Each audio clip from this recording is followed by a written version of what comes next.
से आपके मन में ये आ रहा होगा कि आज अचानक से आप सब लोगों को हमने क्यों याद किया। हम पिछले कई दिनों से लगातार इस बात को महसूस कर रहे हैं कि देश के साथ मध्य प्रदेश में भी लोकतंत्र के साथ खिलवाड़ हो रहा है और लगातार भारतीय जनता पार्टी इस प्रदेश में और देश में लोकतंत्र को खतरे में डाल के लोकतंत्र को खत्म करना चाहती है। चाहे विधानसभा हो, चाहे लोकसभा हो, चाहे सहकारिता के चुनाव हो, इन सारे के सारे चुनाव केवल वो इस तरह करना चाहते हैं ताकि उनका केवल एक स्वार्थ सिद्ध हो सके। आपने देखा होगा कि जब से मध्य प्रदेश में 18-19 साल हो गए, 15 महीने का कार्यकाल हटा दिया जाए कांग्रेस का, तो मैं आपसे कहना चाहता हूं कि एक साल के अंदर विधानसभा 75 दिन चलना चाहिए।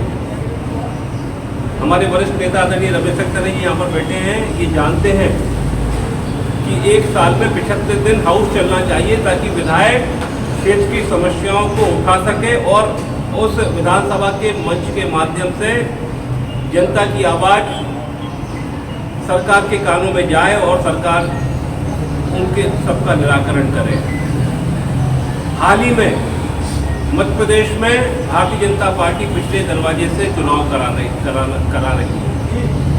मध्य प्रदेश में भी मध्य प्रदेश राज्य सहकारी लघु वनोपज संघ के चुनाव चालू हो गए।